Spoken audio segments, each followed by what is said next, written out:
Aqui me sinto em uma comunidade acolhedora, diversa e interessante.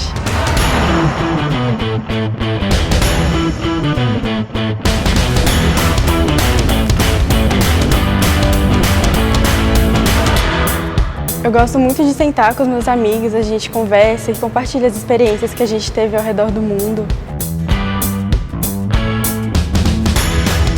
O que para mim faz diferença é ter professores que são totalmente acessíveis e que me ajudam a encontrar o meu caminho.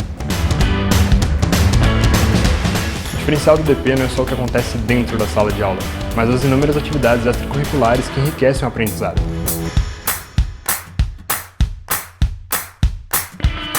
Aqui encontrei colegas que são inspiração, tanto pelo que pensam quanto pelo que fazem.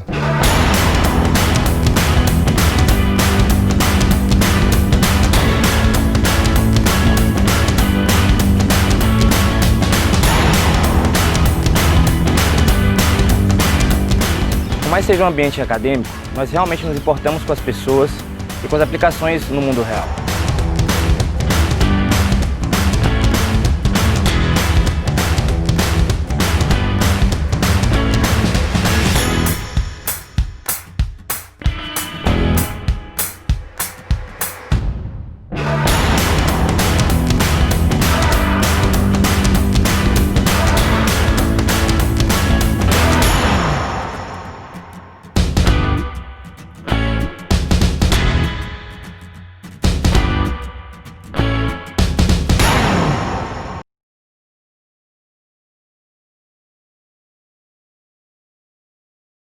Boa noite a todos, sejam bem-vindos. Meu nome é Fernando Meneguin, sou professor aqui do IDP e estou tendo a grande satisfação de estar coordenando esse mini curso de Law and Economics que nós começamos semana passada. A gente teve, né, uma introdução à análise econômica do direito, depois nós tivemos o professor Vinícius Klein falando sobre teoria econômica da propriedade, teorema de Coase. Tivemos depois o professor Luciano Tim trazendo direito societário, análise econômica dos contratos. E hoje, para assim, abrilhantar mais ainda o evento, a gente conta com a professora Amanda Flávio de Oliveira, grande amiga acadêmica de primeiríssima linha. A professora Amanda é mestre e doutora em Direito Econômico. Ela já foi professora da UFMG, foi chefe de departamento da Faculdade de Direito da UFMG. Hoje ela é professora associada da Universidade de Brasília. É diretora da Comissão Permanente de Concorrência da Brasilcom. Enfim, se eu fosse ficar falando aqui todos os atributos da professora Amanda, a gente ia gastar o tempo inteiro falando do currículo dela. Então, vou parar por aqui, vocês vão ver a excelente aula que ela vai dar. Hoje ela vai abordar a análise econômica do direito do consumidor. Professora Amanda, muito obrigado pela presença, é uma honra tê-la conosco. O púlpito é seu. Boa noite, professor Fernando, boa noite a todos. Eu que agradeço muitíssimo esse convite. O professor Fernando é parceiro meu de grandes projetos. Especificamente agora a gente está desenvolvendo junto um grupo de estudos em análise econômica do direito, o GED, que é uma parceria do IDP com a UNB, que só tem trazido alegrias para a gente, né, Fernando? Enfim, é quase um irmão já. E, sobretudo, é uma pessoa com quem eu tenho muita identidade de ideias, né?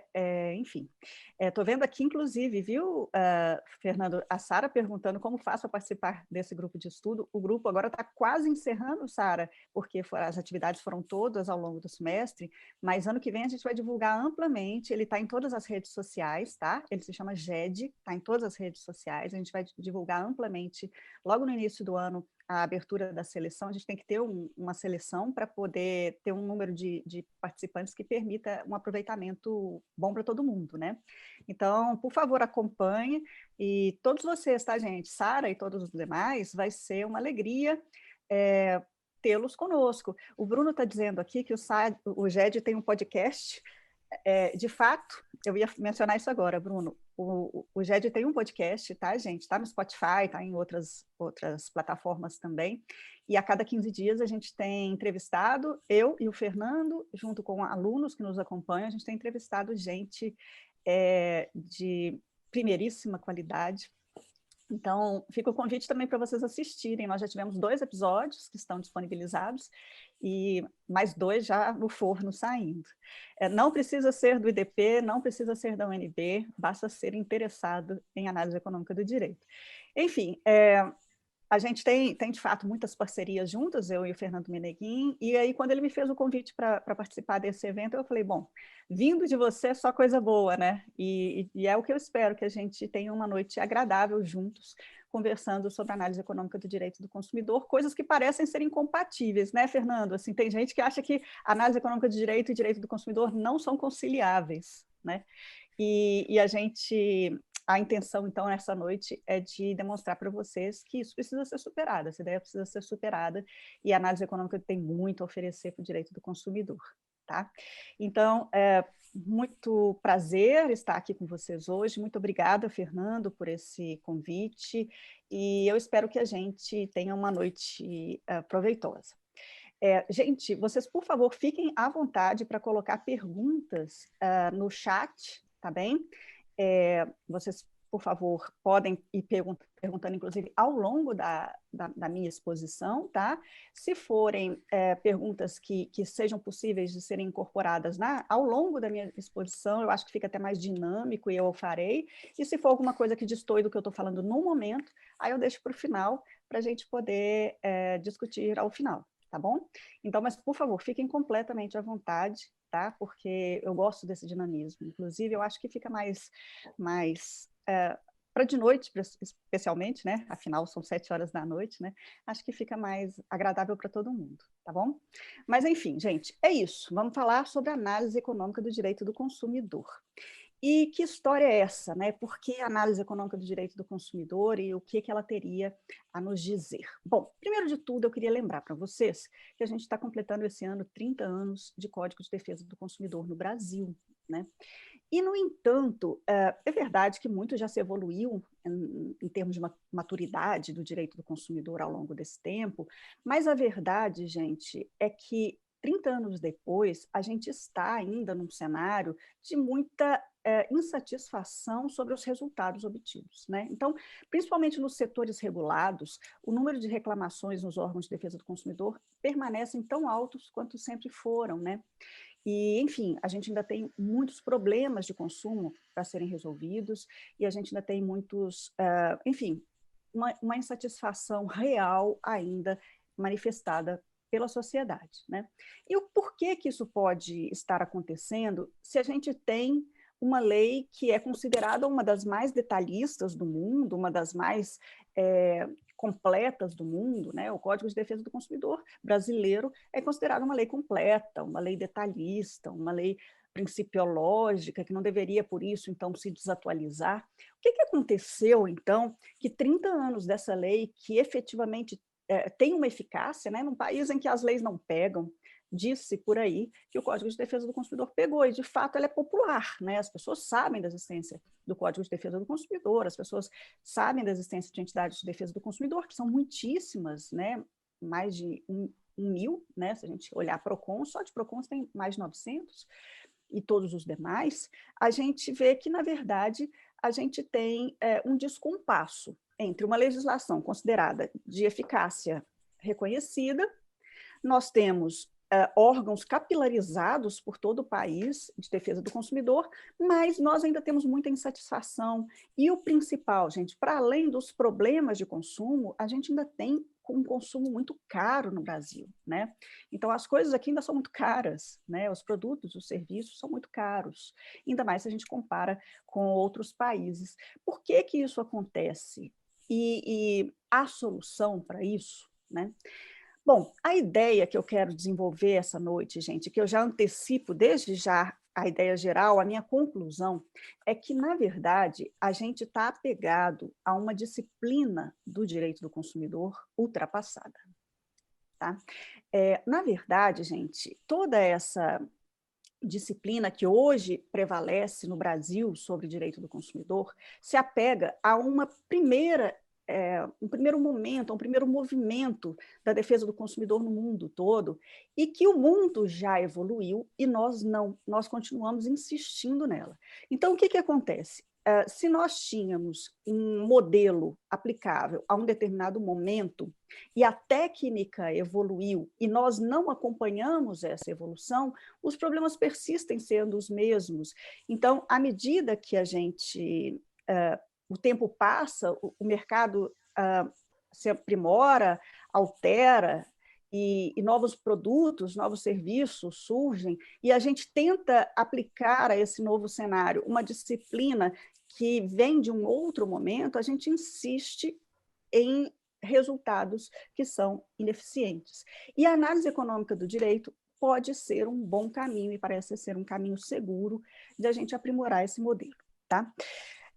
Entretanto, gente, bom, só para encerrar essa primeira parte, o que eu quero dizer, então, é que a análise econômica do direito incorpora uma técnica que pode ser utilizada na defesa do consumidor, que nós ainda não o fizemos, ou seja, a técnica evoluiu e nós permanecemos com a técnica errada. Entretanto, gente, eu disse para vocês logo no comecinho, eu estava conversando com o Fernando aqui, na abertura ainda, e eu disse para vocês assim, o problema é que, aparentemente, né, o que se diz por aí é que a análise econômica do direito do consumidor seriam ideias incompatíveis. Né? Então, como se não fosse possível conciliar o que tem por detrás das duas ideias. E subjacente a essa ideia de que análise econômica do direito do consumidor são coisas que não combinam, há basicamente 4 noções que a gente precisa superar. Então, o que eu quero dizer com isso, gente, é que as rejeições e as resistências a uma análise econômica do direito do consumidor, basicamente, se sustentam em 4 tópicos. Tá? O primeiro deles é uma ideia equivocada, a gente vai falar sobre isso. Primeiro eu vou apresentar os 4 tópicos e depois eu vou mostrar por que os 4 tópicos são equivocados. Tá? Mas a primeira ideia equivocada é de que uma análise econômica do direito seria uma abordagem do direito exclusivamente preocupada com questões financeiras, monetárias, dinheiro, real, dólar, euro, e não valores nobres, como a justiça social, como, por exemplo, a saúde, a segurança do consumidor. Então, entendendo a análise econômica do direito como se fosse uma análise monetária do direito, como se fosse uma análise financeira do direito. Né? A segunda rejeição está baseada numa concepção de que uma abordagem via análise econômica do direito seria uma abordagem pró-empresa, ou pró-poder econômico, ou pró-capital, como se, na verdade, nós não tivéssemos como se, na verdade, a análise econômica do direito tivesse sempre esse viés pró-fornecedor, para usar uma terminologia do direito do consumidor. Uma terceira razão muito utilizada para justificar o porquê que não se admite muito a análise econômica do direito, e que eu já ouvi inúmeras vezes, eu própria já ouvi pessoas me falando, Amanda, mas o problema é que a análise econômica do direito é uma coisa lá dos Estados Unidos, aquele país lá que já está desenvolvido, que já está suficientemente rico, não é o nosso caso. Tá? Então, associando a análise econômica do direito a uma perspectiva americana de direito, que seria uma perspectiva, na concepção dessas pessoas, uma perspectiva, portanto, de um país já desenvolvido, então, em que seria mais fácil aplicar os pressupostos da análise econômica do direito do que no Brasil, um país ainda em desenvolvimento. E, por fim, muitíssimo repetida, e eu própria, mais uma vez, tenho ouvido muito essa acusação, né? Eu estou dizendo eu própria, gente, porque todas as vezes que eu falo sobre análise econômica do direito do consumidor, eu ouço esses 4, nas palestras, nas aulas, eu uso esses 4 argumentos de rejeição. Tá? E, por fim, uma ideia de que análise econômica do direito seria necessariamente uma perspectiva liberal, uma perspectiva de Estado mínimo, uma perspectiva de Estado que prefere não atuar na economia e deixar a iniciativa privada preponderar prioritariamente, protagonizar o fenômeno econômico. Então, basicamente, nessas minhas andanças por aí para falar sobre esse assunto, eu tenho ouvido essas referências, tá? Essas resistências. Ah, isso é americano, isso é liberal, isso é pró-empresa, e isso é colocar o dinheiro à frente de valores nobres. Bom, o professor Fernando falava aqui que vocês já tiveram 3 aulas nesses encontros aqui, e 3 aulas com 3 pessoas muitíssimo preparadas, né, grandes professores na matéria. Eu tenho certeza que, então, de alguma maneira, esses tópicos já foram enfrentados, né? E esses tópicos, na verdade, eles não são exclusivos, resistências exclusivas do direito do consumidor, mas é que no direito do consumidor eles têm uma aplicação muito específica, muito especial, assim, que a gente precisa enfrentar, né? Então, mesmo sabendo que certamente vocês já são capazes de ter um olhar crítico, porque já tiveram aula com esses 3 professores, mesmo aqueles que estão começando agora na análise econômica do direito, mesmo assim, eu vou pedir licença para enfrentar essas 4 rejeições, essas 4 reações, e mostrar para vocês que, na verdade, isso decorre muito mais de uma incompreensão do que é, um desconhecimento do que é a análise econômica do direito, do que efetivamente de fundamentos reais e justificáveis para se manter essa perspectiva. Então, primeiro de tudo, gente, análise econômica não é análise monetária, não é análise financeira, né? Análise econômica é, sobretudo, gente, analisar o comportamento humano e o sistema de incentivos. Vejam bem, isso nem é tão afastado assim do direito. O direito nada mais é do que uma circunstância que pressupõe que as pessoas respondem a incentivos. Todo ordenamento jurídico, gente, nada mais é do que um grande sistema de incentivo deliberado, né? Quando se decide aplicar uma pena X para um determinado comportamento, você está claramente, então, decidindo que aquele comportamento não é desejável e pressupondo que as pessoas respondem a incentivos, portanto, se houver uma penalidade para aquela prática daquele ato, logo ela não vai praticar, uma vez que há uma pena prevista. Então, vejam, todo ordenamento jurídico nada mais faz do que estabelecer um sistema de incentivos para as pessoas, né? Isso é, basicamente, o que também faz a economia ao perceber que, já que as pessoas respondem a incentivos, então, que incentivos queremos dar e como descrever o comportamento humano? Vejam, o direito disciplina o comportamento humano, mas ele não estuda como é que se dá o processo de comportamento humano. A economia faz isso, né? Então, achar que economia é exclusivamente restrita a questões monetárias, a questões financeiras, é absolutamente equivocado, né? Na verdade, a economia é análise de comportamento humano, de decisão humana em um cenário de escassez, né?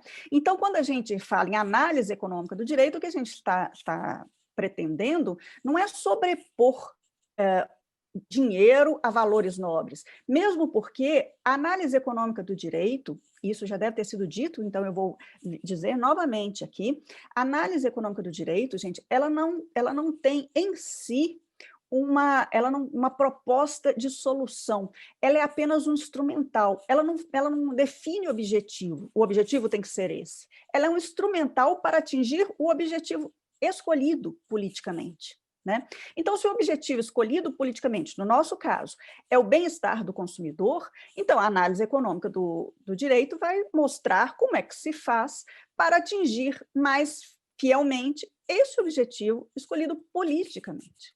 Tá?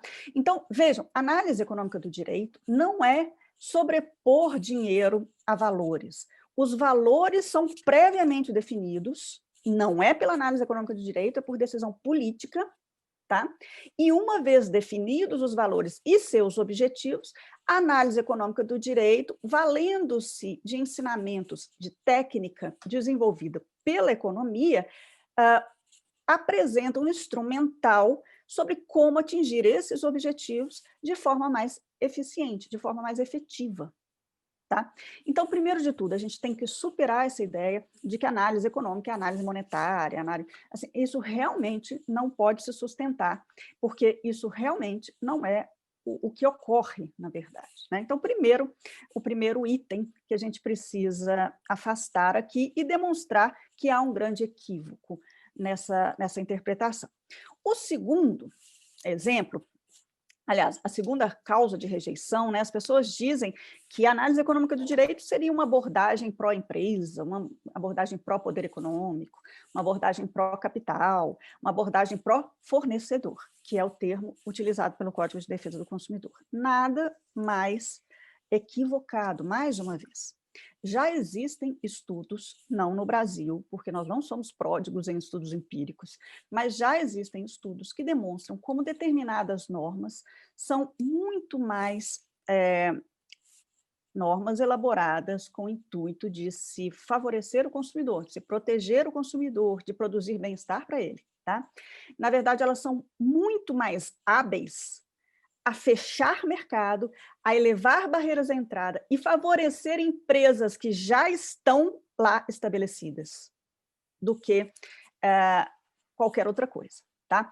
E aqui no Brasil, gente, na verdade, é Márcio Friedman dizendo, você está, David, né?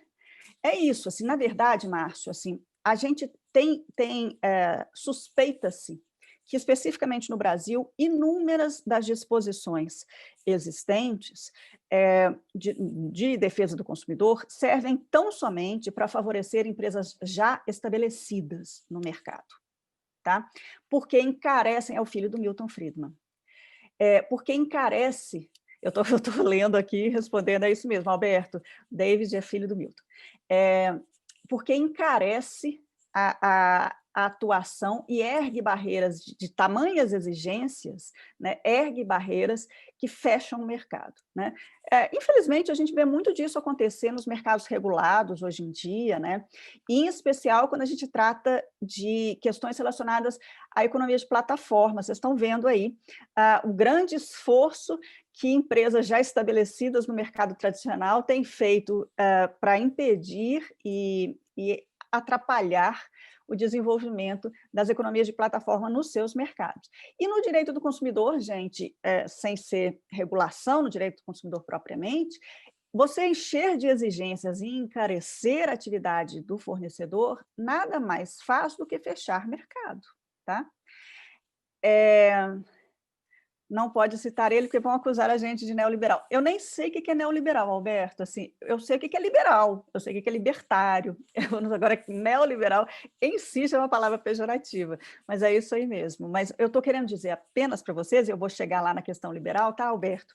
Que, na verdade, gente, essa história de que o Código de Defesa do Consumidor favorece o consumidor e que a análise econômica do direito favoreceria o fornecedor, realmente é uma visão ingênua, muito pelo contrário. Tá? Exigências descabidas que encarecem a atividade econômica apenas fecham o mercado e diminuem a possibilidade de escolha do consumidor. Tá? Enedino, você está dizendo que é um descompasso a relação consumidor-fornecedor, a gente vai chegar lá. Tá? Por fim, terceira rejeição. A terceira rejeição que eu ouço muito falar, esse negócio de análise econômica de direito, isso é coisa lá de Chicago, isso é coisa norte-americana, um país desenvolvido, de uma cidade, Chicago é uma cidade rica, que fica querendo impor essa visão para o Brasil. Gente, na verdade, gente, o direito do consumidor é uma coisa americana. Tá? Tudo começou, e eu acho que todo mundo que já estudou direito do consumidor sabe disso, todos os livros falam disso, tudo começou no mundo inteiro com um discurso de Kennedy em 1962, em que ele fala, consumidores somos todos nós. Tá?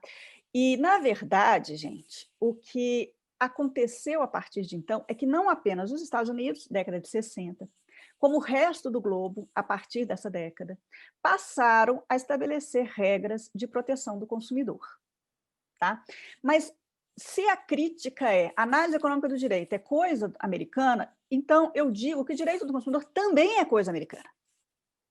Tá? Direito do consumidor surgiu lá. Tá? E tudo que se conhece a partir de então em direito do consumidor se desenvolveu lá. tá? Então, pelo amor de Deus, esse não pode ser um argumento, né? Por fim, agora sim, essa ideia aí, sabe, Alberto, de que a análise econômica do direito é uma perspectiva necessariamente liberal. De fato, dentro da chamada escola da Law and Economics, você tem uma vertente liberal, mas não é única. E se você for observar outras evoluções mais recentes da análise econômica do direito, se você for observar, por exemplo, Behavioral Economics, economia comportamental, vocês vão ver que ela é intervenção na veia. Tem nada de liberal ali, inclusive os liberais não gostam da perspectiva da behavioral, da economia comportamental, e fazem muitas críticas a ela. Tá? Mas a verdade, gente, é que uma análise econômica do direito importa em trazer evoluções de técnica econômica para a análise jurídica. E essa evolução de técnica econômica, ela pode estar alinhada a uma escola liberal ou não necessariamente. Tá? Então, na verdade, esse argumento, mais uma vez, não se mostra válido. Tá? E mais uma vez também, gente, por favor, a análise econômica do direito não fixa objetivo, ela não diz o objetivo do direito do consumidor deve ser esse, ela não diz isso. Tá? Quem define que o consumidor deva ser protegido é uma decisão política prévia. Quem define qual é o objetivo a ser atingido com essa proteção é o legislador. A análise econômica do direito não vai definir objetivos, ela apenas vai oferecer um instrumental técnico para que o objetivo seja efetivamente atingido. Tá? Então, não tem nada a ver a questão de se acusar a Law and Economics de uma vertente liberal. Mauro, fica imaginando a hipossuficiência, sobretudo técnica do consumidor, como ficaria diante dessa suposta perspectiva de bem-estar retórico que a análise econômica pretende oferecer. Agora, a gente vai começar a enfrentar isso agora, tá, Mauro? Assim também a observação do Enedino sobre descompasso, tá? A gente começa a enfrentar nesse momento da seguinte maneira, gente, vejam só, mais uma vez, tá? A gente está numa fase anterior, tá? Da nossa a fase primeira, parte 1 da nossa aula de hoje, que é dizer que, na verdade, as rejeições que se apresentam à análise econômica do direito do consumidor não se sustentam, tá? E por que não se sustentam? E se não se sustentam, logo, a análise econômica do direito tem algo a oferecer para o bom, a boa realização do direito do consumidor no Brasil. É o que eu aposto, tá? E como que isso se daria? Vamos lá. Bom, primeiro, o nosso Código de Defesa do Consumidor, aqui no Brasil, é uma lei de 1990, vocês sabem bem, e ela é resultado de uma determinação no ato das disposições constitucionais transitórias da Constituição de 88, que dizia que uma lei de defesa do consumidor deveria ser elaborada em um determinado período dali em diante. Né? Então, o que a gente vê Marco Antônio, daqui a pouco eu te respondo. O que a gente vê, na verdade, gente, é que a gente,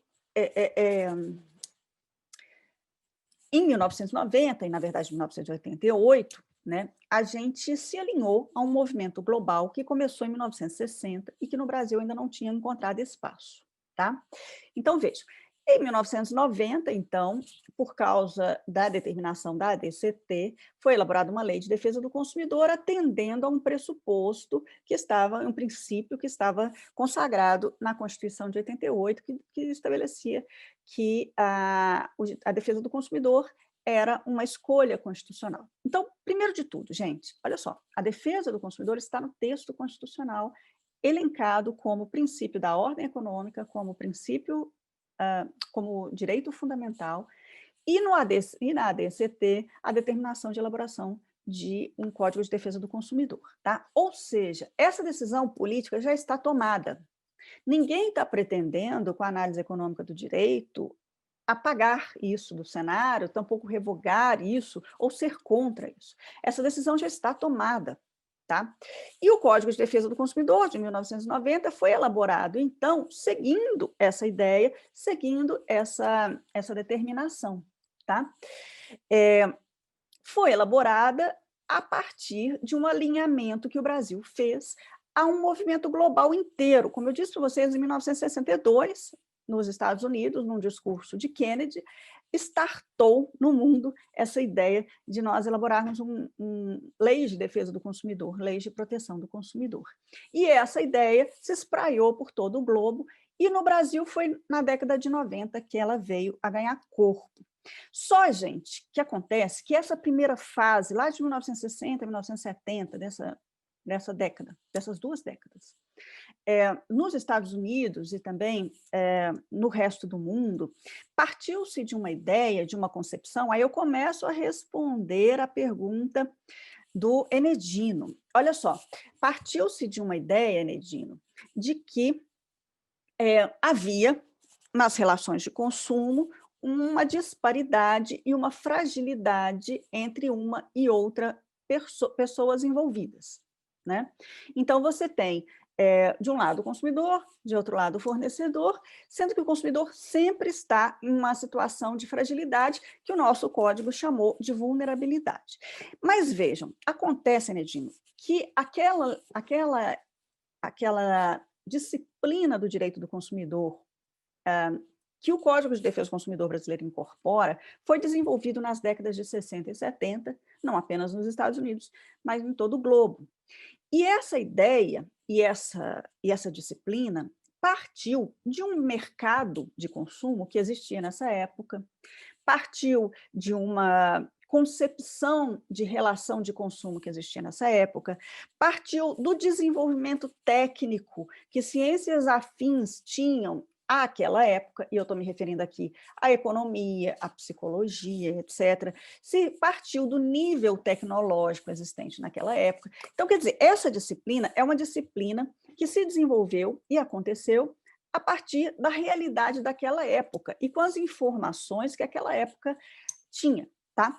Por isso, essa disciplina ela tem algumas características. Ela é estática, ela é generalizante, ela não leva em conta o comportamento do consumidor e ela não leva em conta a diferença do comportamento do consumidor em um e outro mercado. Tá? Então, vejam, por exemplo, o dever de informação, por exemplo. O dever de informação, Enedino, ele é um direito do consumidor, claro, e sustentado, inclusive, numa falha de mercado, a gente vai evoluir daqui a pouquinho, uma falha de mercado que é a chamada assimetria de informação. Ou seja, se o fornecedor conhece mais o seu produto do que o consumidor, logo, o consumidor deve ser informado daquilo que é fundamental para ele, na escolha dele, para a decisão dele. Né? No entanto, Enedino, essa situação se inverte completamente quando você está no mercado de seguros, por exemplo.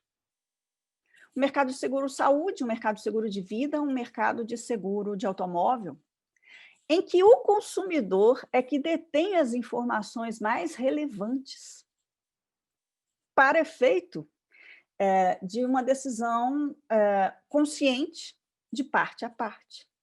Então, o que acontece, gente, é que da primeira perspectiva, da primeira disciplina que vigorou no mundo todo de direito do consumidor até hoje, a técnica evoluiu para mostrar como é que o comportamento humano se dá em determinados mercados, como é que a gente pode perceber as influências psicológicas nesse comportamento humano, como é que a questão da assimetria de informação pode ser melhor resolvida. A técnica evoluiu. E com isso, gente, ficou muito mais complexo. Muito mais complexo. Mas há instrumental para isso. Né? Mas nós continuamos aqui no Brasil e lá na década de 90 fizemos um Código de Defesa do Consumidor ainda sustentado nessas ideias que em 60, 70 eram revolucionárias. Né? Bom, acontece que nos Estados Unidos, Em 1978, o órgão federal responsável, a entidade federal americana responsável pela pela disciplina do consumidor e do antitruste é a Federal Trade Commission, né? Ela tem os 2 mandatos. Aqui no Brasil a gente não tem isso, a gente tem entidades do governo para uma coisa e para outra, né? Para consumidor e para concorrência, né? Lá não, lá é tudo no mesmo lugar, na Federal Trade Commission. Em 1978, a Federal Trade Commission deu por si, né, percebeu que, curiosamente, sempre que eles iam decidir uma questão relacionada a antitruste, eles pediam uma avaliação da equipe econômica a respeito do caso. E eles não faziam isso quando eles iam decidir questões consumeristas. E eles se deram conta de que o antitruste estava evoluindo melhor, pelo menos para aqueles que eram os objetivos deles à época. Então, eles resolveram, a partir de então, criar um staff responsável, um staff econômico, economistas, responsáveis por conceder, fazer estudos econômicos sobre as questões postas também em direito do consumidor. E em 1984, isso foi em 1978, em 1984 eles fizeram um grande seminário, e há documentos relacionados a esse seminário correndo na internet, é fácil obter, tá? Em que eles perceberam que, de fato, não dava para abrir mão dos insights e do desenvolvimento da economia e de sua aplicação para o direito do consumidor, porque eles perceberam que o direito do consumidor estava muito mais sustentado em intuições do que efetivamente em evidências de possibilidade de resultados positivos. Tá? Então, o que aconteceu foi que, a partir de então, nos Estados Unidos estabeleceu-se, em 1984, estabeleceu-se o seguinte: olha, não tem mais jeito, a partir de agora, tudo precisa ter evidência, também no direito do consumidor, e não apenas no direito antitruste, precisa ter evidência da capacidade daquilo de gerar o efeito pretendido. Vejam, mais uma vez, gente, assim, para quem está aqui perguntando, eu parei de olhar um pouquinho para não me desconcentrar, mas para quem está perguntando, mas não tem um viés liberal? Gente, quem decide qual é o objetivo da política consumerista não é a análise econômica do direito, isso já está na lei. A decisão foi política e prévia, tá? O que a análise econômica do direito vai fazer é o seguinte: beleza, mas essa norma que você está querendo propor agora, ou essa interpretação da norma que você está realizando aí, é hábil a gerar o resultado que você deseja, ou não, ou vai piorar a situação, ou vai gerar um efeito perverso tão pior que você vai, no custo-benefício, você vai causar prejuízo à sociedade com a sua medida. A análise econômica do direito, ela tem essa função, essa funcionalidade no direito do consumidor, tá? E aí, gente, não foi só nos Estados Unidos, não. A partir da década de 80, os países europeus, a OCDE, Organização para a Cooperação e Desenvolvimento Econômico, começaram também a desenvolver uma série de estudos nesse mesmo sentido. Em que medida a ciência econômica pode ser útil para o aprimoramento da política consumerista. Mas veja, gente, isso na década de 80. E enquanto eles já estavam lá, iniciando a sua fase 2 de defesa do consumidor, nós, em 1990, fizemos uma norma que se sustentava naquele primeiro movimento. Esse é um problema grave? Não, não. Se você interpretar a norma a partir do quanto a tecnologia evoluiu desde então. É a tecnologia que eu estou falando aqui, é a técnica econômica, a técnica da psicologia, da neurociência, tá? Isso em si não é um problema mesmo, porque o nosso Código de Defesa do Consumidor é uma lei principiológica, basicamente. Então, ela tem essa capacidade de se adaptar. Então, não é o caso, eu não estou aqui advogando o fim do direito do consumidor, isso não tem nenhum cabimento, mesmo porque é constitucional, não, é uma escolha constitucional, né? Na verdade, o que eu estou dizendo é que nós estamos precisando interpretar a nossa lei e formular políticas a partir dessa nova visão, sob pena da gente continuar insistindo em erros. Tá? Aí vocês vão me dizer assim, tá bom, mas quais são as contribuições efetivas mesmo que a análise econômica do direito pode dar para o direito do consumidor? Gente, primeiro de tudo, é preciso que os formuladores de política pública de direito do consumidor, e aí eu estou me referindo desde os PROCONs municipais, que estão em 900, que estão em todos os estados da federação, e são 900 PROCONs que a gente tem entre estaduais e municipais no Brasil. Enfim, eu preciso, e assim os formuladores de novas leis, a gente vê uns projetos de lei tramitando por aí loucos, nessa época de pandemia a gente vê umas coisas absurdas, né? Eu preciso que se entenda que há leis próprias, inafastáveis, que regem o movimento do mercado, tá? O mercado é um fenômeno que se movimenta de uma determinada forma inafastável. Todas as vezes que o Estado interfere nesse movimento, ele está alterando o sistema de incentivos do mercado. Isso significa que ele não pode alterar? Não. Ele pode alterar, mas todas as vezes que ele alterar esse sistema de incentivos, ele tem que estar ciente, previamente, do que ele está fazendo e das consequências do que ele vai fazer. E do custo-benefício disso. Sob pena dele criar uma exigência que apenas encarece o ingresso no mercado, ergue barreiras e diminui o poder de escolha do consumidor, ou até expulsa o fornecedor do mercado, né? Sob pena de prejudicar o consumidor ao invés de favorecê-lo, né? Enfim, antes de tudo, antes de consertar o direito do consumidor, ele se sustenta muito na ideia de falhas de mercado, né? O mercado possui falhas, né? Então, é isso aqui, mais ou menos, que o pessoal está dizendo, né? A hipossuficiência do consumidor, tá, Mauro? Que, na verdade, a lei se refere como a ideia de vulnerabilidade técnica. Se há falhas de mercado e o Estado pretende intervir, ele tem que se acautelar e saber previamente o que ele está fazendo, para que ele não transforme uma falha de mercado em falha de governo, que é muito mais nefasta.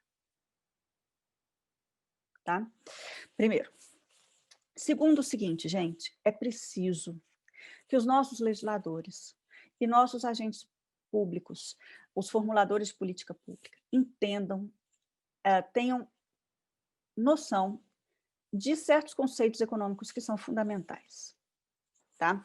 E eu estou me referindo ao conceito de escassez, e eu estou me referindo à lei da oferta e da procura, e eu estou me referindo ao fato de que a gente precisa superar essa ideia de que a economia seja um jogo de soma zero, que para um ganhar o outro tem que perder. Tá?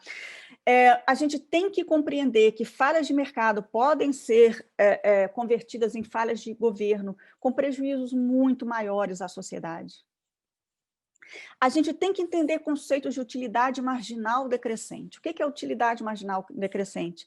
Não é porque você vai acrescendo cada vez mais que o índice de satisfação vai crescendo proporcionalmente, né, de uma forma muitíssimo reducionista. Então, eu estou me referindo, por exemplo, ao dever de informação, o direito de informação que eu mencionava para vocês. A lógica de que quanto mais informação, melhor para o consumidor, é completamente equivocada. E há inúmeras evidências de que informação excessiva desinforma. Tá? Então, gente, para ser menos teórica, menos abstrata e mais prática, né? Eu estou me referindo, por exemplo, a um exemplo que aconteceu nessa pandemia, o problema do álcool em gel, quando, logo no início da pandemia, ele disparou seu preço, né? Ou das máscaras. Gente, olha só, março, abril de 2019.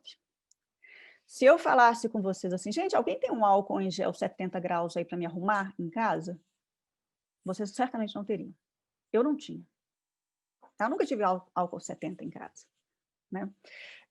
Se eu falasse com vocês assim, gente, olha só, tem um pacotinho aqui de máscara que eu comprei e não vou utilizar, você quer? Você fala assim, obrigada, Amanda, o que eu vou fazer com máscara? Né? Hoje, duvido que vocês rejeitem, como eu não rejeitaria. Né? O que aconteceu, gente, é que, de uma hora para outra, houve uma procura gigante por produtos no mercado que não eram essenciais. E, por causa disso, evidentemente, lei da oferta e da procura, os preços dispararam. Né? O que os PROCONs, alguns PROCONs fizeram? Foram para as farmácias e fecharam as farmácias, com o argumento de que se tratava de preço abusivo. fecharam a farmácia quando a gente mais precisava de farmácia. O mecanismo da oferta e da procura é uma lei inafastável. E ela é boa. Por que ela é boa? Porque se os preços ficarem muito baixos, uma pessoa com maior poder aquisitivo vai lá e compra todo o estoque. E deixa aquelas com menor poder aquisitivo sem acesso. Na medida em que os preços sobem, porque a procura está grande, as pessoas compram o que elas precisam, e com isso mais pessoas têm acesso. É bem verdade que algumas ficarão sem acesso, mas imediatamente, gente, a informação vai para o mercado e pessoas e empresas de mercado afim veem nisso uma oportunidade e oferecem o produto, tá?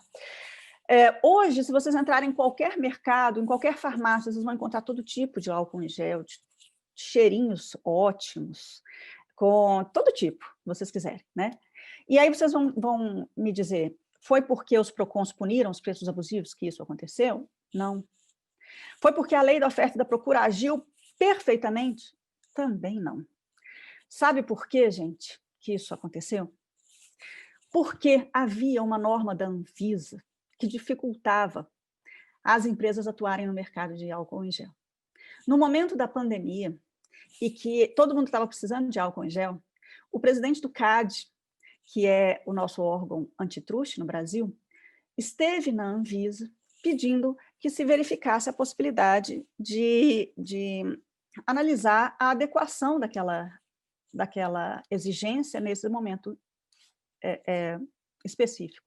A Anvisa retirou a exigência que havia, diversas empresas entraram no mercado. Aí sim a lei da oferta e procura aconteceu direitinho. Ela não teria acontecido direitinho se houvesse se fosse mantida a exigência regulatória. Então vejam, gente, como uma situação aguda, de pandemia, aliada a um excesso regulatório, é que causa desabastecimento. E não há a possibilidade o preço é mensageiro, Alberto, é isso mesmo. E tabelamento de preço, Glacos, é o jeito preciso de gerar desabastecimento. Você quer gerar desabastecimento no Brasil?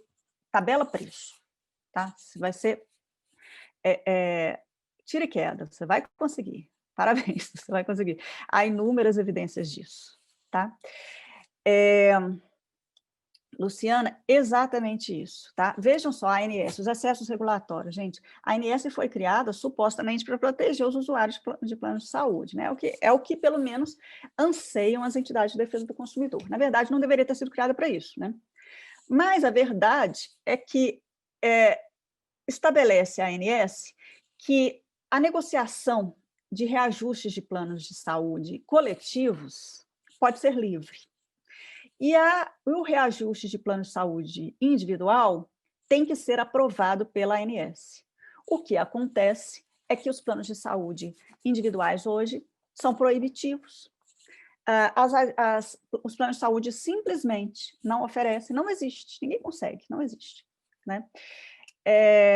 E com isso a ANS conseguiu acabar com os planos de saúde individuais. Preciso, Luciana, a sua observação. Bom, então vamos evoluir aqui para a gente poder daqui a pouco encerrar e ficar só por conta dos nossos debates, tá, gente? Onde é que a análise econômica do direito, quais os insights que a análise econômica do direito traz genericamente para o direito do consumidor e que a gente não pode abrir mão deles? Primeiro, gente, olha só, de fato, os mercados são imperfeitos, isso não há dúvida, tá? Mas, gente, o Estado também é. Quando você parte do pressuposto de que há uma falha de mercado e que, portanto, essa falha de mercado precisa ser corrigida, você também está partindo do pressuposto de que é trivial fazer isso, e não é. Para que se corrija uma falha de mercado a partir da ação do Estado, sem que se gere com isso falha de governo, gente, é imprescindível que se avalie previamente quais são exatamente quais são as consequências decorrentes daquilo que o Estado pretende fazer e se o custo-benefício social vale a pena. Se, no final das contas, a sociedade será favorecida ou não pela medida, né? Ela também, gente, um outro insight geral que ela nos traz é que excesso de dever imposto ao fornecedor não quer dizer necessariamente excesso de proteção e excesso de direito. E, portanto, um consumidor mais protegido, um consumidor mais com maior padrão de satisfação, de bem-estar, etc., não quer dizer isso, tá? Excesso de deveres para os fornecedores são apenas a garantia de que há aumento de barreiras à entrada e, portanto, você tem um problema de diminuição do direito de escolha e da opção oferecida ao consumidor. Tá? Então, excesso de deveres e cada vez que você pensa em imputar mais uma obrigação ao fornecedor, você deve ponderar quais são exatamente os resultados disso para evitar que se feche o mercado ainda mais do que ele já está fechado, né? Uma agenda que não está na pauta das entidades de defesa do consumidor no Brasil, embora eu já tenha em diversas oportunidades falado com eles próprios, né, com esses próprios agentes sobre isso, gente, é o fato de que a gente não luta aqui no Brasil para uma competitividade maior, pró-competitividade, né? Vocês vejam, a gente dizem que os Estados Unidos é um país liberal, os Estados Unidos é um país desenvolvido, blá, blá, blá. Lá não tem um código de defesa do consumidor e sequer tem uma agência específica. Eu disse para vocês, tem uma agência que compartilha funções, né? E, no entanto, você vê que você tem um nível de satisfação mais elevado lá, claro, né? Veja um exemplo, né? Um exemplo evidente disso é que lá, se você entra numa loja e compra alguma coisa e depois, por alguma razão, muda de ideia ou não gosta do produto, você pode voltar à loja, eles te devolvem o dinheiro, te dão outra mercadoria se você quiser. Aqui, gente, nem com a disciplina rígida do Código de Defesa do Consumidor sobre fato e vício do produto e do serviço, a gente consegue corrigir problemas que decorrem de vícios internos, de problemas de consumo mesmo. Então, nem quando você compra um produto que vem com problema efetivo, não é banal, não é trivial, não é fácil você conseguir consertar um novo, né? E enquanto lá, por quê? Porque lá há uma briga pela fidelização do consumidor, há uma luta, há uma rivalidade, sendo mais técnica, no mercado especificamente, coisa que aqui não. Né? Aqui você tem que pegar o Código de Defesa do Consumidor, enfiar no braço e brigar, aí você vai no juizado especial, você vai no PROCON, você vai na plataforma do governo federal, no consumidor.gov, quer dizer, isso se você não é obrigado a ir à justiça. Né? Então, incorporar a agenda pró-competitividade é um trabalho que a gente ainda não fez no Brasil. Né? E competitividade, com certeza, a rivalidade entre as empresas, com certeza, faz mais bem para a qualidade e o acesso ao consumo do que normas impositivas, enforcement legal e poder judiciário, né? Então, é preciso entender que cada exigência a mais que você faz, cada interpretação mais rigorosa que você dá ao Código de Defesa do Consumidor, no intuito de, com isso, gerar mais proteção, você pode estar, na verdade, conseguindo fechar cada vez mais esse mercado e impedir cada vez mais o ingresso de novos competidores nele, com prejuízo à escolha e à opção do consumidor. Tá?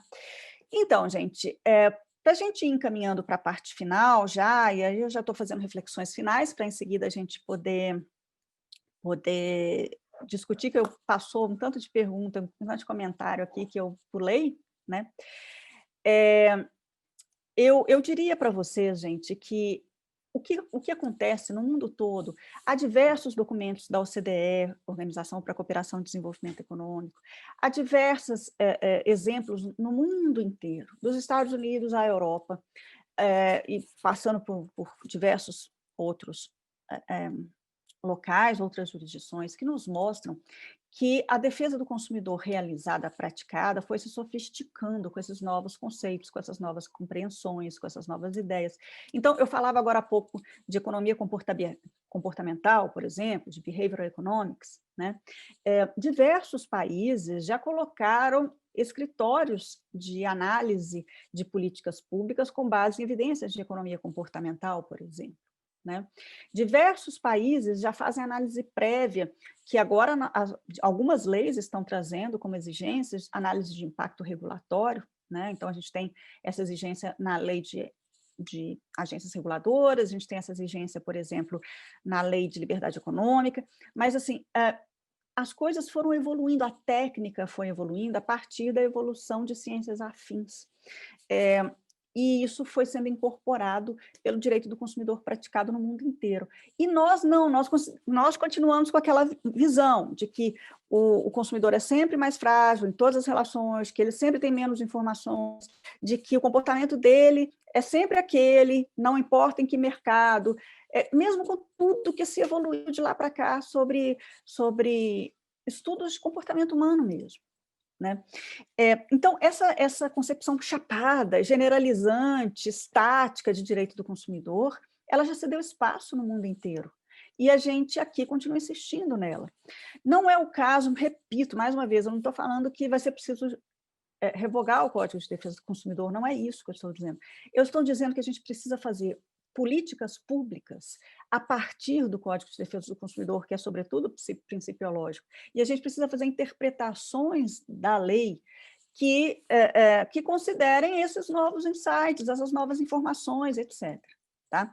Da mesma forma, gente, agora, em 2020, foi um festival de projetos de lei que eram verdadeiros, eram terríveis para o consumidor, né? Eram terríveis o resultado que eles poderiam gerar para o consumidor se aquilo virasse lei, né? Era realmente piorar demais a situação, gerar desabastecimento e tudo mais, aumento de, enfim, tudo, né? E, no entanto, eram medidas bem intencionadas que foram pululando por aí quando a gente se viu numa situação de crise, né? Então, diversos projetos de lei elaborados que não tinham a menor consistência do ponto de vista de evidências empíricas e etc. Isso tudo só prejudica, isso tudo só atrapalha, isso tudo só torna o Brasil um país caro, produtos e serviços caros, com pouco acesso, enfim, é isso tudo que está nos impedindo de evoluir. Então, se nós fizemos uma primeira etapa positiva, na hora que a gente incorporou pela lei, pelo Código de Defesa do Consumidor, na medida que a gente incorpora esse mandamento constitucional, etc., no nosso ordenamento jurídico, a partir do momento que ele se tornou eficaz, seria necessário que nós evoluíssemos, e nós não evoluímos, né? E nós continuamos lá apegados a uma disciplina, a uma forma de pensar, e etc., né? Gente, mas, assim, sobretudo, e para finalizar essa primeira etapa, estou vendo algumas perguntas ali, eu vou voltar a elas, assim. Sobretudo, uma análise econômica do direito, ela é uma forma da gente substituir, em especial em direito do consumidor, que tem um apelo popular muito grande, da gente substituir soluções retóricas muito bonitas, muito populistas, muito amistosas aos ouvidos, mas que são absolutamente ineficientes, por soluções que sejam soluções mais eficazes, que sejam soluções mais hábeis a gerar resultados, mas não os resultados que a análise econômica do direito define, porque ela não define nada, mas resultados que o próprio legislador, o próprio agente público, o próprio formulador de política pública define. Tá? Então, a análise econômica do direito, ela é uma forma de nós afastarmos do populismo, soluções bonitas, retóricas, mas que não têm efeito real. A gente vai viver de texto bonito, a gente vai viver de resultados, né? O que a gente quer para os nossos concidadãos? Que eles tenham acesso ao consumo, que eles tenham direito de escolha, ou a gente quer apenas mundo de leis e que infelizmente não geram os resultados desejados, ou pelo menos enunciados, né? Então, é isso, tá? Para finalizar mesmo, A análise econômica do direito não tem nada de incompatível com o direito do consumidor, muito pelo contrário. Ela pode fazer com que o direito do consumidor se torne mais eficiente do que de fato ele é. Eficaz ele é, ele não tem sido eficiente, tá? A gente evoluiu muito nossa economia, nosso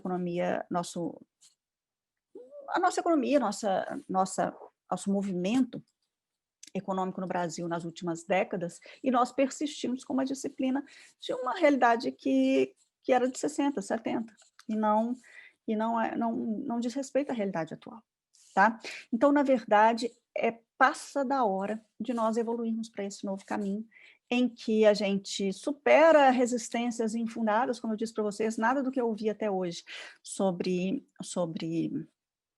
resistências à aplicação da análise econômica do direito ao direito do consumidor, nenhuma crítica me pareceu uma crítica minimamente sustentável.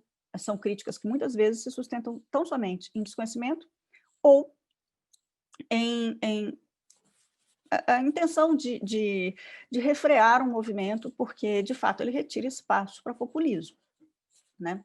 Então, não necessariamente... Thomas Sowell que dizia, né, que tem gente que não conhece a economia e tem gente de má fé, né? E, enfim, é isso que a gente precisa superar, tá bem? Então, gente, com isso eu encerro a minha fala aqui sozinha e vou retomar aqui um monte de coisas que eu deixei para trás, porque eu fui tentando acompanhar, gente, mas depois, a partir de um determinado momento, eu comecei a achar que eu estava estou subindo aqui nas minhas perguntas, comecei a achar que eu estava perdendo a concentração e parei de ler, tá, gente? Mas, enfim,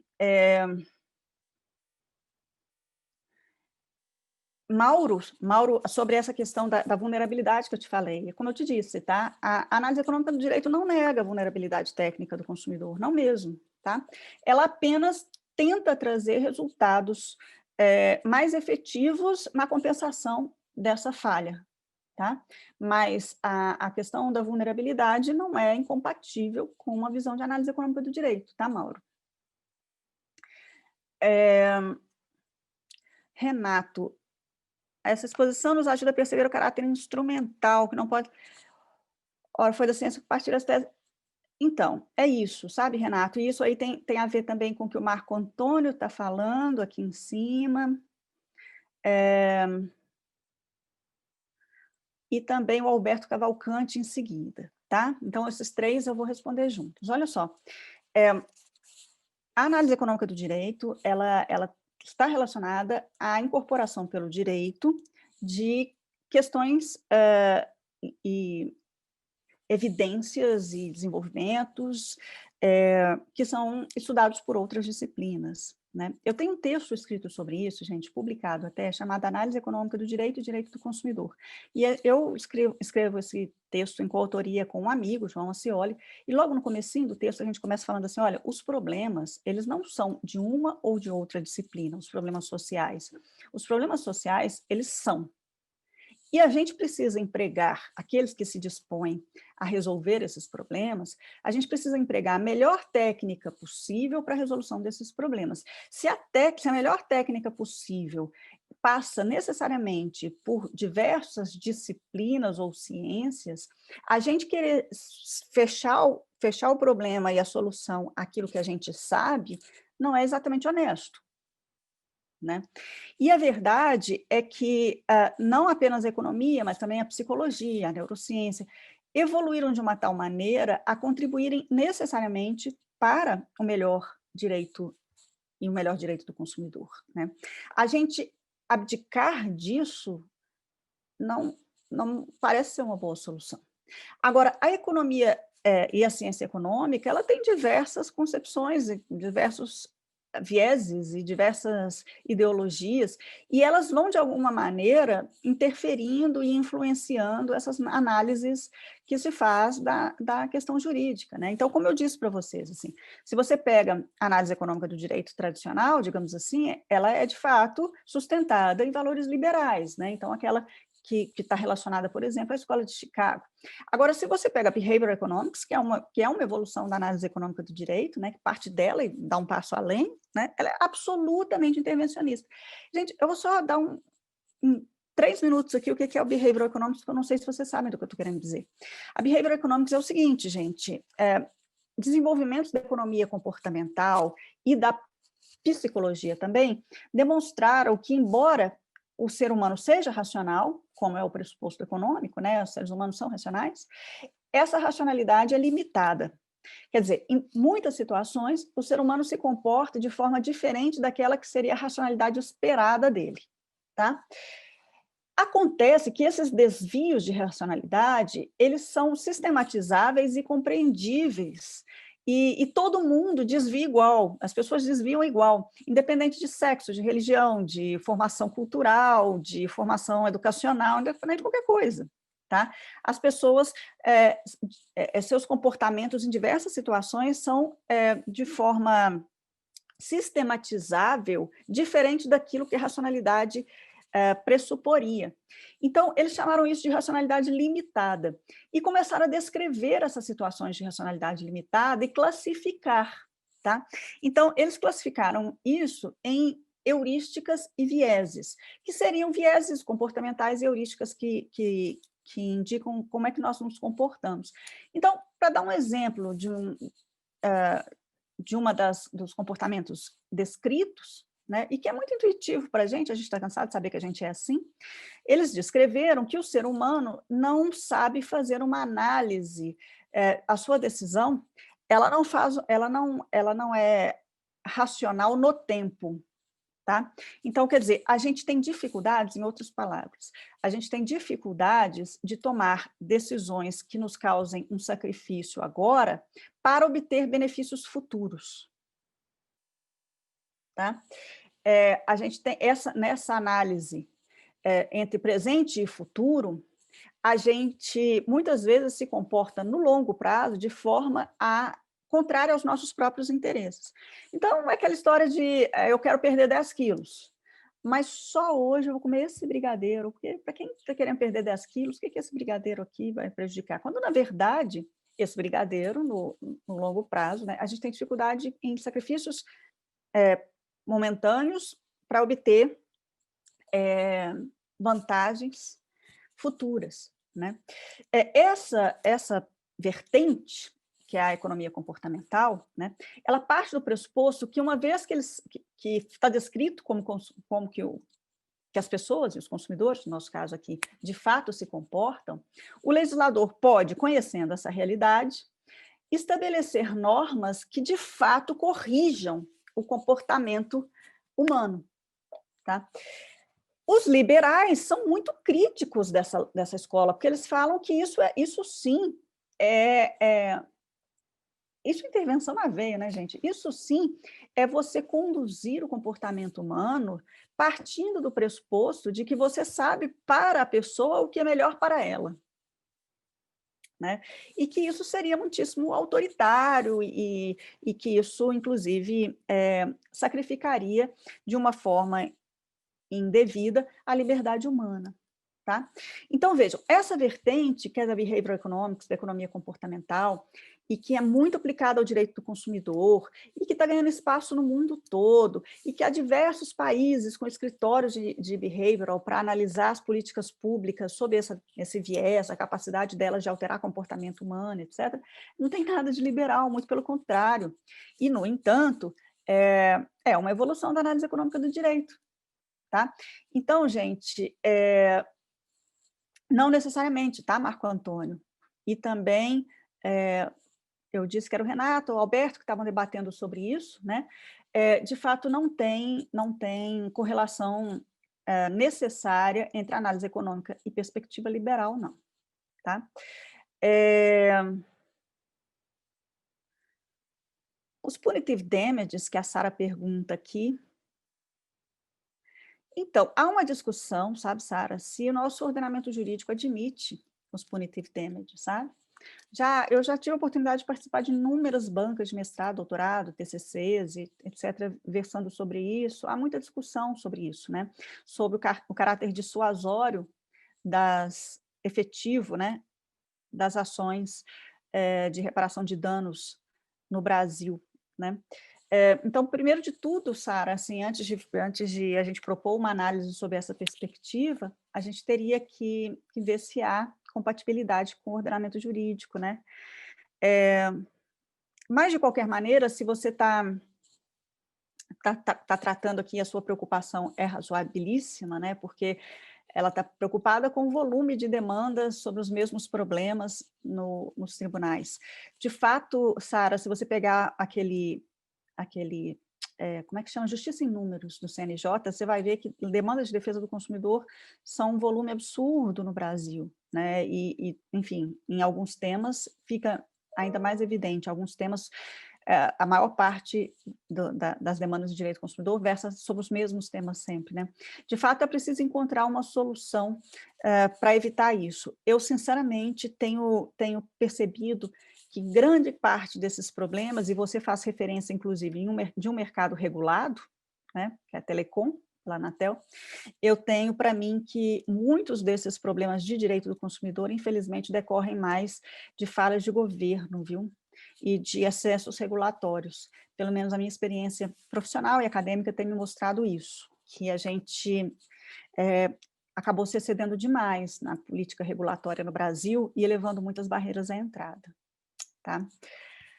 Mas, enfim, para te responder, assim, como punitive damages é uma questão que a gente não sabe se o ordenamento jurídico autoriza, não sei se é uma saída segura, e, de fato, você tem razão, a gente tem demandas demais sobre os mesmos temas nos tribunais, eu acho que a melhor saída, principalmente para os mercados regulados, é uma grande revisão do nosso acervo regulatório. Tá bom? Alberto, o preço é mensageiro, é isso mesmo, o preço é a melhor forma de um mercado se autorregular, tá? Pior coisa que você pode fazer para um mercado, gente, é regular preço. Você consegue desabastecer, com certeza.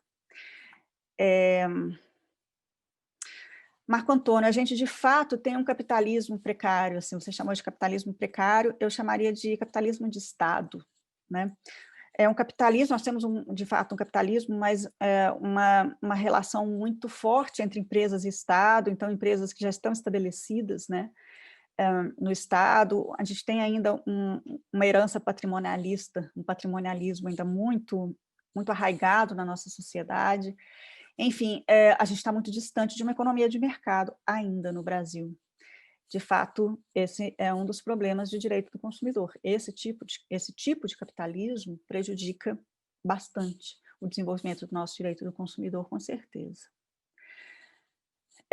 A própria economia de mercado regula o direito do consumidor, estão me perguntando aqui, Maljar.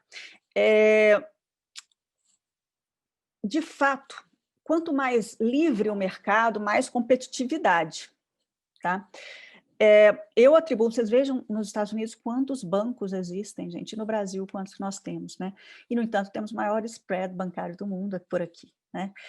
Eu não tenho dúvida de que a competitividade real, a rivalidade, gera o melhor direito do consumidor, viu? Então, como lá em diversos mercados isso é fato, né? Com certeza eles têm consumidores mais satisfeitos lá. Precisamos evoluir políticas públicas mais sofisticadas, é isso mesmo, Enedina. Não precisa ter um novo Código de Defesa do Consumidor, Alberto. O nosso código é principiológico. Basta a gente evoluir na interpretação dele, tá? Por que uma falha de governo é pior que uma falha de mercado? Reagan falava, Ronald Reagan, mas também Friedman falava isso, que o problema das iniciativas estatais é que, uma vez que elas são criadas, nunca mais você volta atrás. Então, uma falha de mercado, ela é transitória. Uma falha de governo é definitiva. E a falha de mercado, os impactos sociais dela são menores. Gente, muito obrigada pelos elogios. Consulta, Hector. O direito do consumidor é compatível com a livre concorrência, pois as regras que beneficiam o consumidor podem ser prejudicadas.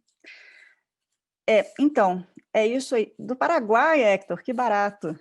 Que chique que eu estou aqui no evento internacional. De verdade, Hector, a questão, você tem toda a razão, assim, as normas de defesa do consumidor podem prejudicar realmente pequenas empresas, mas não só pequenas empresas, startups, né? Diversas startups não conseguem entrar no mercado pelas exigências altíssimas que nós temos. E aí, de fato, a gente diminui a competição. Eu preferia dizer, assim, a sua pergunta é direta, né? O direito do consumidor é compatível com a livre concorrência? Eu diria que o direito do consumidor, ele precisa se compatibilizar com a defesa da concorrência. Esse é um desafio que a gente tem, realmente. Há um dever de casa para a gente fazer no Brasil. Tá? Nos Estados Unidos, por exemplo, a experiência da Federal Trade Commission, que tem as duas missões, né, concorrência e consumidor, me parece que têm sido mais exitosas para ter um consumidor mais satisfeito no final das contas, né, como eu disse para vocês. Eu tive uma experiência pessoal esse início de ano, eu tive nos Estados Unidos antes da pandemia, né, e eu entrei numa loja para comprar um cooler, né, aquelas malinhas para colocar coisas geladas e manter a temperatura, né? E entrei na loja, gostei, comprei e tal, levei para casa. No dia seguinte, para casa não, para o hotel. No dia seguinte, passeando, eu vi uma que me atenderia muito melhor. E aí eu fui lá no hotel, busquei, numa outra loja, né? Eu fui lá no hotel, busquei aquela, voltei na primeira loja e falei assim, olha, eu realmente não gostei, eu encontrei uma melhor em outra loja, eu queria devolver. A moça não me perguntou nada, me devolveu o dinheiro e falou, bom, tudo bem. Eu fui lá, peguei o dinheiro, fui na outra loja e comprei o outro. Né?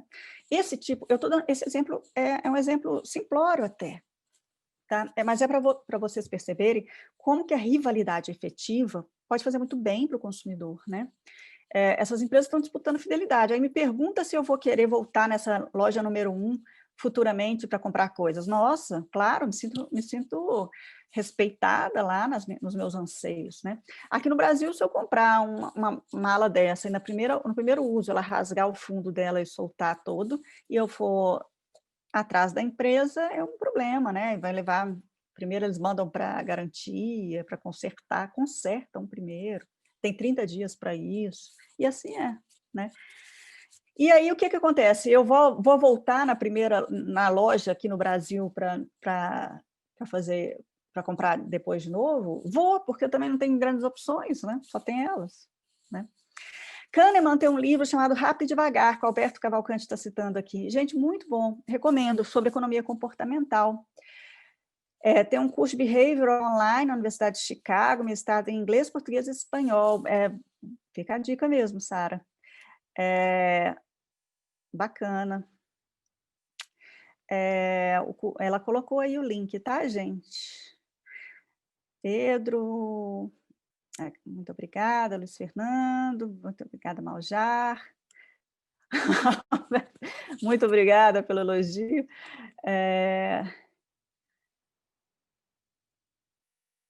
Estão me perguntando aqui como saber se uma norma em fase de elaboração é pouco ou excessivamente restritiva. A gente pode fazer análise de impacto regulatório. A análise de impacto regulatório é uma exigência hoje para as agências reguladoras e para tudo mais, de acordo com a Lei de Liberdade Econômica, tá, gente? E há uma disciplina, inclusive, de como realizar o passo a passo para a análise de impacto regulatório, tá? Então, a pergunta que me foi formulada aqui é possível, tem como você avaliar previamente se há excesso de regulação ou não, tá? Uriel, você está me perguntando sobre a aplicação adequada do artigo 3910 do Código, que versa sobre elevação de preços sem justa causa. Me perguntaram aqui se eu acho que deve revogar o Código de Defesa do Consumidor, eu falei que não havia necessidade disso, mas esse dispositivo, Uriel, precisa. Porque esse dispositivo realmente, gente, não tem cabimento, tá? Não existe. Como assim aumentar sem justa causa, né? Sempre há causa para o aumento de preço. E esse dispositivo, ele parte do pressuposto de que existe um preço justo, né? Se alguém conseguir me afirmar qual é o preço justo no caso concreto, eu vou ficar muito feliz, tá? Porque não existe isso, né? E o lucro também é legítimo. A gente tem uma ideia, né, de que lucro não é legítimo, né? Ninguém trabalha de graça, gente. E assim as empresas trabalham para oferir lucros, óbvio, né? É o que se espera delas. Agora, se os lucros serão excessivos ou não, vai depender do ambiente competitivo, do ambiente regulatório brasileiro, né? E do país, né? Mas, enfim, Uriel, para ser direta, tá? Não precisa revogar o Código de Defesa do Consumidor, não é o caso, tá? Mas esse dispositivo, realmente... Davi, obrigada. Márcia, obrigada. Ana Paula, obrigada. Qualidade da regulação, Karina. A SEAI, o Ministério da Fazenda, Ministério da Economia, né, agora, acabou de lançar, a SEAI é a Secretaria de Acompanhamento Econômico, de Competitividade, né? Acabou de lançar um programa que eu recomendo fortemente que vocês acompanhem, que é o FIARC, que é uma frente intensiva para analisar abusos de poder regulatório, e estão criando, inclusive, uma calculadora do custo regulatório no Brasil, que é uma atividade já realizada em outros países e aqui não, tá? E o objetivo desses programas é exatamente avaliar a qualidade da regulação já posta, e se por um acaso identificar alguma coisa inadequada que esteja atravancando o nosso desenvolvimento, solicitar a sua alteração. Eu recomendo fortemente que quem se interessa por esse tema, procurem saber, procurem conhecer a instrução normativa recentíssima, acabou de entrar em vigor, entrou em vigor agora dia 2 de novembro, tá? Sobre o FIARC, tá? FIARC, que se chama, e essa calculadora regulatória. Tá?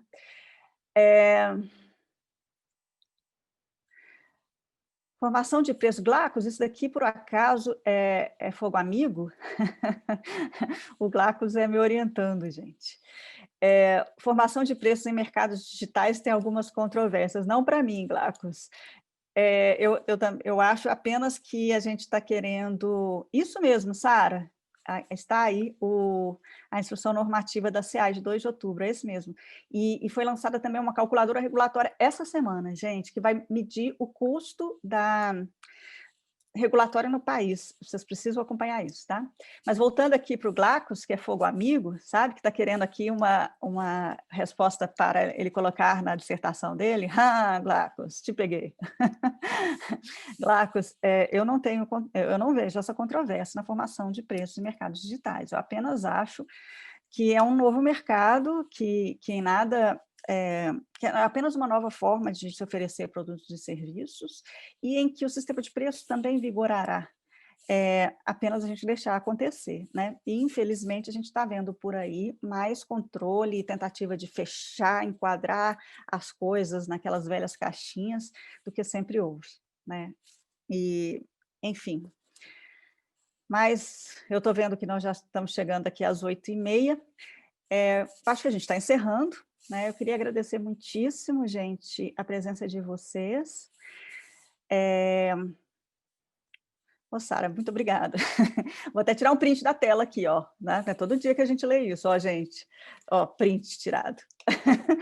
Gente, muitíssimo obrigada, tá, pela presença de vocês. Esse é um tema que me agrada muito. Eu venho falando sobre esse assunto há já um tanto de tempo, mas, infelizmente, assim, com muita resistência, como vocês